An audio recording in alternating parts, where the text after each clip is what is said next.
माझ्या भाग्याचं माझ्या सौख्याचं लीण सोन्याचं माझं कुंकू रोज पूजिते रोज जपिते लाख मोलाचं माझं कुंकू हा हा हा कुंकू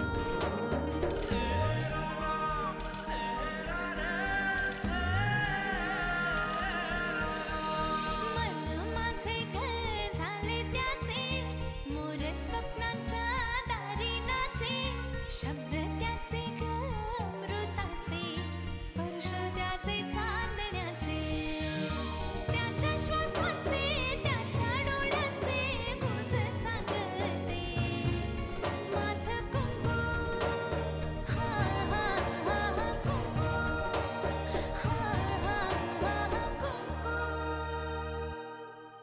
घरच्या बायकांना पदराड झाकून ठेवण्याची पद्धत आहे ना, नाही त्यांच्या खानदानाचे बुरखे फाडून टाकले तर नावाची युगंधरा नाही. यापुढे आपल्यात कोणत्याही प्रकारचे संबंध नसतील. आता आपण फक्त जगासमोर नवरा बायको असू. ते काल रात्रीपासून घरी परत नाही आले. मग मी काय करू? ते तुमचा फोन नक्की उचलतील. एवढे दिवस थांबलास, अजून थोडं थांब, तुझा डाव नक्की लागल. तिच्या कमरेला चाव्या, तिलाच सगळा मान.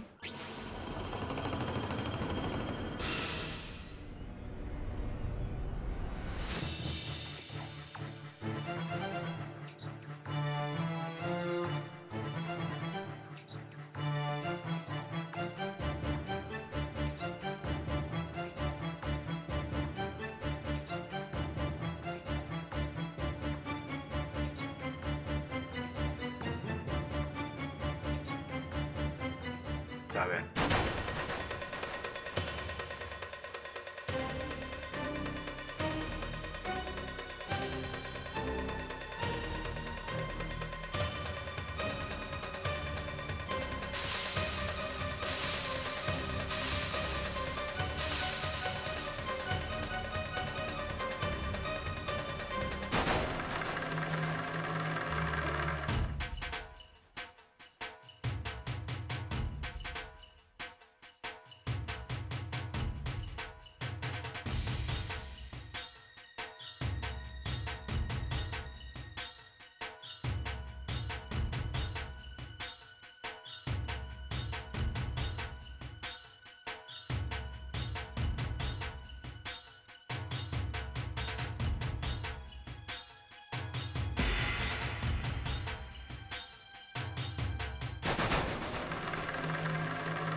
घे.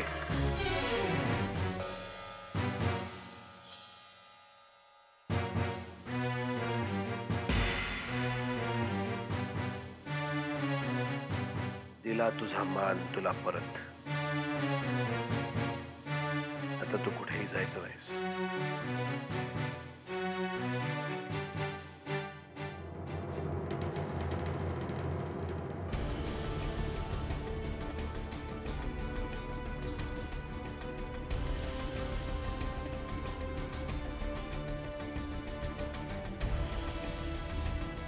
नाही भाऊजी, मी या चाव्या मिळवण्यासाठी असं नाही बोलले.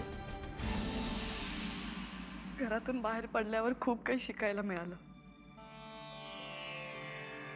विशेषतः घराची आणि घरातल्या माणसांची किंमत. मला माहित होतं हा काळ तुम्हाला बरंच काही शिकवेल, मोठं करेल. मोठे झालोच होता मी दादा, म्हणूनच म्हणतो ह्या किल्ल्या जानकीकडेच राहू देत. आजपासून या चाव्या अहिल्याकडेच असतील.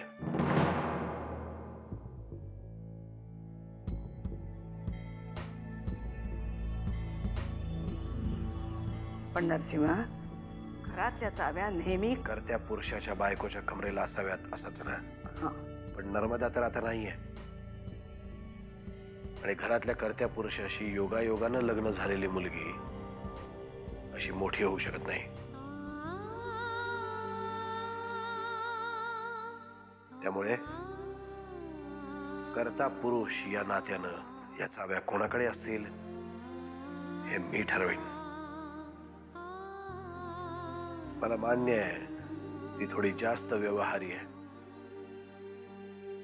पण घर चालवण्यासाठी तेच आवश्यक असतं. दादा अरे पण जानकीचं काय चुकलंय? तिचं काय चुकलं यापेक्षा कितीदा चुकलं हे पाहायला हवं वामन. एक चूक झाली तर त्याला माफी असू शकते, पण सारखी सारखी तीच चूक करणाऱ्याला माफी देणारा माणूसच मूर्ख ठरू शकतो.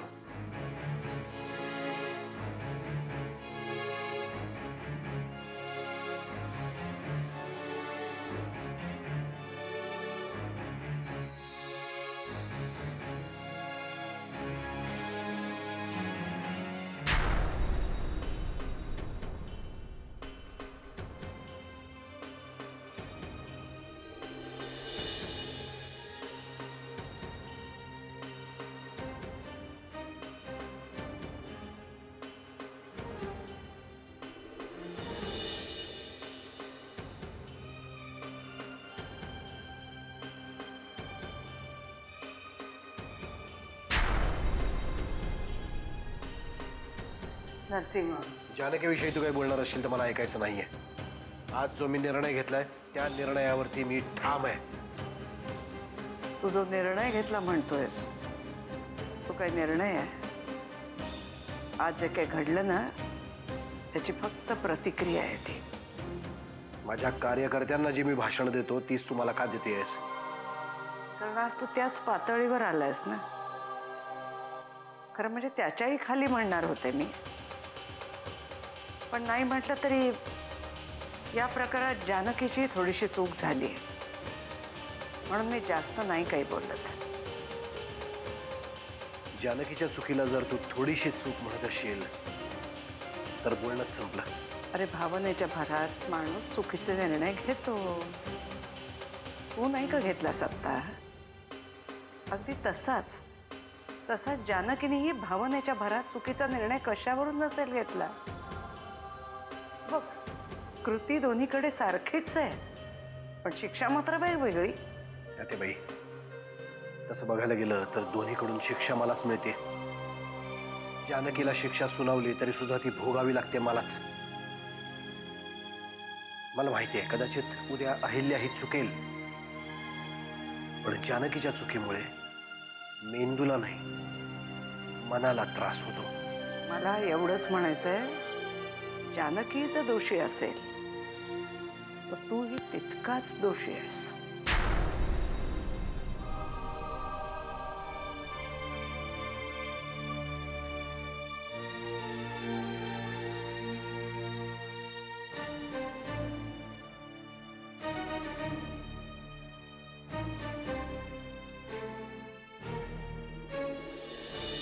स्वतःचं एवढं हसू झालं तरी अजूनही तुला हसू येतच आहे का? ज्यांच्या मनामध्ये पाप नसतात त्यांच्या चेहऱ्यावर कायम हसू असतं. हो का? पण आमच्यात असं हसणाऱ्यांना वेड म्हणतात, किंवा वेडाचं सोंग पांघरलेले अतिशहाणे. तुमचं माझ्याकडे काही काम होतं का? तुझ्याकडे काय काम असणार आहे माझं? पण मला तुला फक्त एवढंच सांगायचंय की माझं राजकीय करिअर सुरू होण्याआधीच तू संपवलंस. त्यामुळे यापुढे मी तरी तुला स्वस्थ जगू देणार नाही. आणि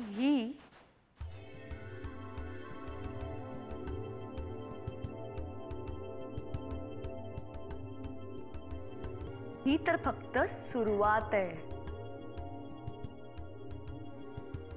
मी कायम म्हणते मला या चाव्या कधीच नको होत्या. तो तुमचा मान आहे, आणि खरं सांगू का, तुमच्याच कमरेला त्या चाव्या शोभून दिसतात. हे सगळं तू मला सांगायची गरज नाहीये, आणि चांगुलपणाचा आव आणून माझ्याशी तरी बोलू नकोस.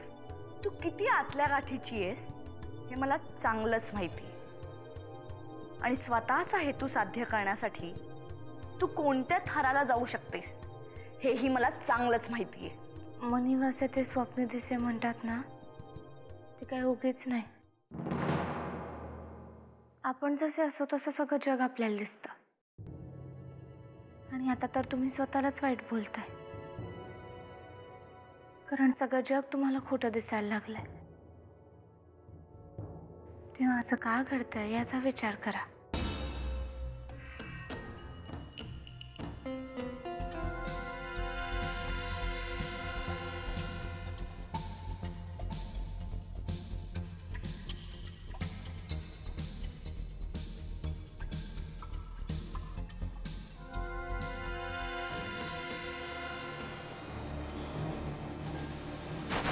वाकणीस, तुम्ही जानकीबद्दल काही बोलायला आला असाल तर निघा इकडून. तिच्या मूर्खपणाची बाजू घेण्याची कोणालाही गरज नाही आहे. साहेब, जानकी वहिनीने जर मूर्खपणा केला असं म्हणायचं असेल तर त्या मूर्खपणाला मी सुद्धा जबाबदार आहे. कारण युगंधराबाईंचा नंबर मीच त्यांना दिला होता.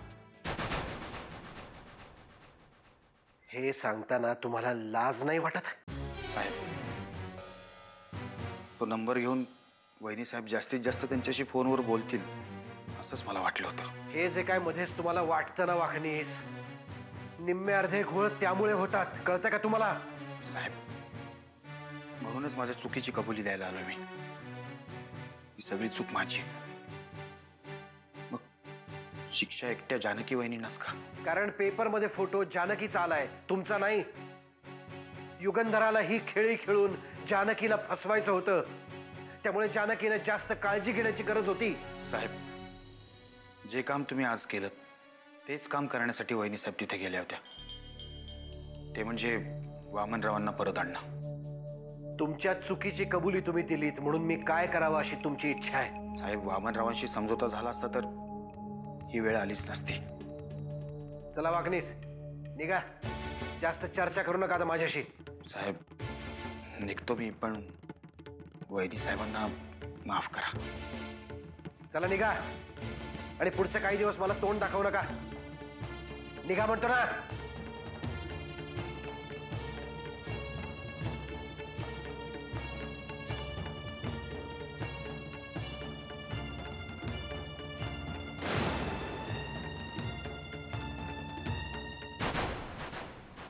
वनिता राणी, चल पटापट आवरायला लाग, निघायचं आपल्याला. जोपर्यंत मला कळत नाही तुम्ही मला कुठे नेणार आहात, मी येणार नाही. अगं डार्लिंग, असं काय करते तू? दुसऱ्या ठिकाणी जायचंय इंदुलकर बरोबर. कोण हा इंदुलकर? मी का जायचं त्याच्या बरोबर? दर 10-15 दिवसांनी मला तुम्ही इकडून तिकडे का पाठवता? हे बघे वनिता, तू जर आता माझं ऐकलं नाही की नाही तर त्या राग्याचा तू खून केला त्याची शिडी माझ्याकडे आहे, ती मी पोलीस स्टेशनला नेऊन देईन.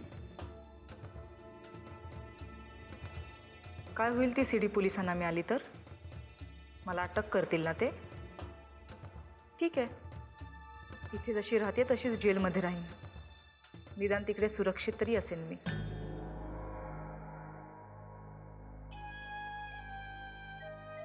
हे काय तू काही येडी ककुळी आहेस? अगं वेडे, ही तर मी तुझे कसे लाड करतोय तसे पोलीस लाड नाही करणार. लय मोठी शिक्षा लागेल तुला, म्हणजे जन्मठेप किंवा फासावर लटकशील, कळलं काय? लोक 10-10 खून करतात तरी त्यांना फाशी होत नाही. मी तर एकच केलाय, मग मला कशी फाशी होईल? त्यात मी बाई माणूस. कदाचित त्यांना माझी दया येईल, मला सोडून देतील ते.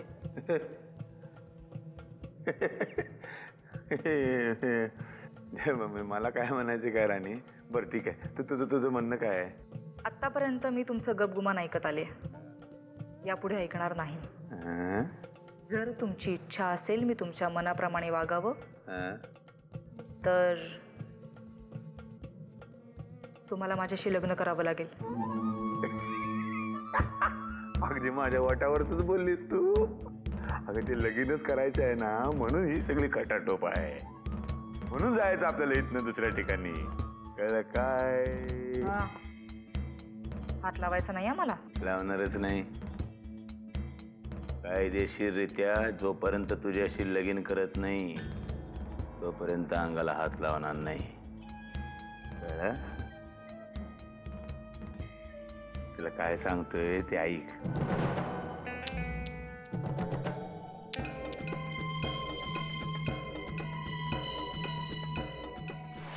युगंधर तुझे पाय कुठे? काय झालं? आहे मला तुझं एक शब्द पण ऐकायचं नाही. मला तुझं पाय दाखव. मला तुला साष्टांग नमस्कार घालायचंय. चला काय करतोय? कोणी पाहिलं तर काय म्हणतील? काय म्हणायचं म्हणू दे. आणि असा रोज येऊन मी तुझं दर्शन घेणार आहे. युगंधरे, आज तू परत एकदा दाखवून दिलंस की तुझ्या समोर राजकारणात आम्ही समजे लिंबू टिंबू आहोत म्हणून. आता सांगशील काय झालं? अगं तू मारलेली गोळी नरसिंहाचं काळी चिरून गेली. हडबडलाय तो. पार धापे दळून गेले त्याची. नुसते धाबे दळून चालणार नाही. कायमचा एक झटका देणं खूप गरजेचं आहे. बसलाय झटका. अगं बायकोशी बोलणं बंद झाल्यानंतर वांदे झाले ना त्याची. त्याची राजकीय झोप उडली की नाही हे माझ्यासाठी महत्वाचं आहे. उडाली उडाली उडाली. पार दिल्लीपर्यंत बॉम्ब झाली. खुद्द किल्लेदारांची बायकोनच त्याच्या विरुद्ध बंड पुकारलंय म्हणून. एखाद्या माणसाचं वैयक्तिक आयुष्य डिस्टर्ब केलं ना की मग त्याने कितीही उभं राहण्याचा प्रयत्न केला तरी त्याला उभं राहता येत नाही. जना, तू एक काम कर. तू अहिल्याला फोन कर. अहिल्याबाईला? अगं मी तिच्या आसपास जरी दिसलो ना तर ती मला गोळ्या घालील. तू फोन तर कर. त्या सहानुभूतीचे शब्द बोल. वाटल्यास मला 2-4 शिव्या दे. नाही ती जमणार नाही. जना, एका हाताने मुस्कटात वाजवायची आणि एका हाताने गोंजारायचं. यालाच तर राजकारण म्हणतात. जय हो युगंधराबाई, जय हो. आता फक्त तुमच्या पायात नाही पडायचं. पालखीतून तुमची मिरवणूकच काढायला पाहिजे युगंधर.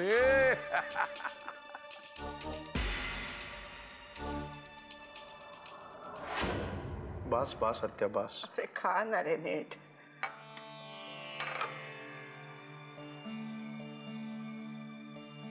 सावकाश होते. लहानपणी मी तुला घाबरवायचो आत्या. घर सोडून निघून जाईन म्हणून. आज प्रत्यक्ष घर सोडायची जेव्हा वेळ आली ना तेव्हा मीच आतून खूप घाबरलो होतो.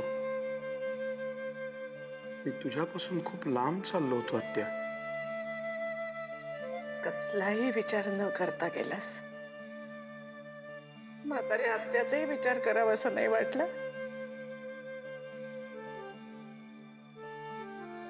पण आत्या बरंच झालं.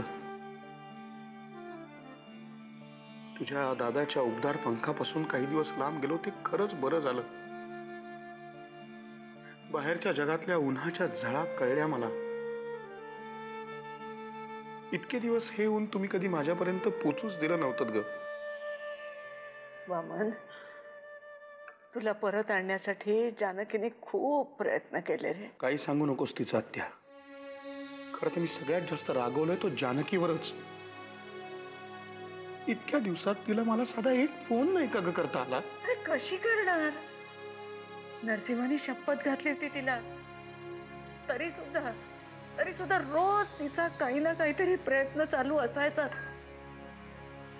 आज तुम्ही दोघे जे परत आलात ना ते केवळ तिच्याचमुळे रे बाबा.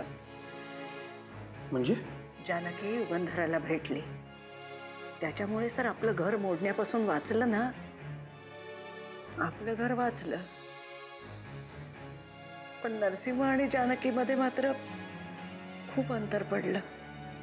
अंतर पडलं? उलट दादानी तिचं कौतुक करायला हवं होतं. अरे नरसिंहाला नाही आवडलं तिने युगंधराला भेटणं. म्हणूनच तर त्या युगंधराने दिली तर लगेच आज पेपरमध्ये बातमी. काळजी करू नकोस. मी बोलू दादाशी. अरे मी बोलून पाहिलं. काही ऐकायलाच तयार नाहीये तो. जानकीला शिक्षा करण्याच्या नादात तिच्या कमरेच्या किल्ल्या अहिल्याला देऊन बसलाय. ही केवढी घोडचूक त्यांनी केली आहे त्याला कळतच नाहीये. मला मात्र पुढे काय होणार आहे ते सगळं सगळं स्पष्ट दिसतंय.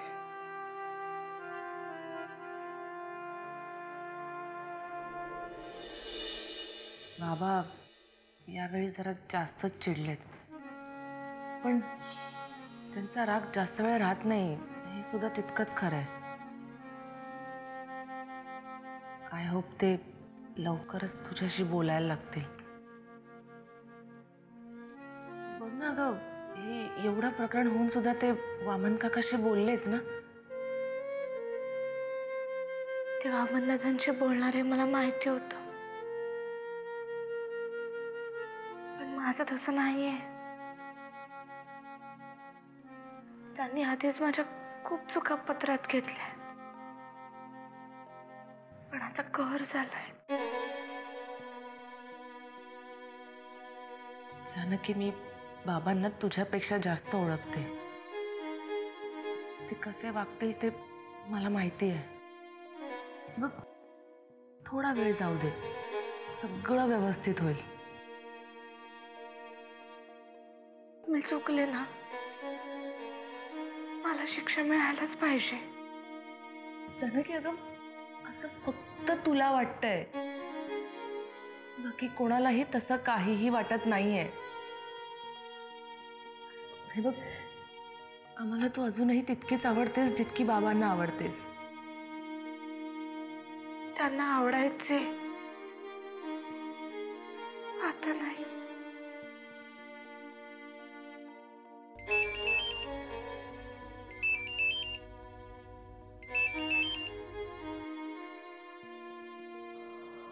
हॅलो, कशी आहेस तू? मी ठीक आहे. मी तुला दिलेलं वचन पाळलंय. तुझं घर तुटण्यापासून मी वाचवलंय. त्याबद्दल तुमचे आभार, पण मी तुमच्यासमोर हात जोडते. आतापर्यंत तुम्ही माझी आस्थेने विचारपूस केली, चौकशी केली, त्याबद्दल धन्यवाद. तुमचे माझ्यावर खूप उपकार झालेत, पण यापुढे मला फोन करू नका. एवढ्या लवकर तुझा पिछा कसा काय सोडेल मी जानकी? ही तर नुसती सुरुवात आहे. अजून खूप काही पाहिजे तुला. मला माहितीये तू खूप चांगली आहेस, पण तुझा सगळ्यात मोठा गुन्हा हाच आहे की तू नरसिंहाची बायको आहेस.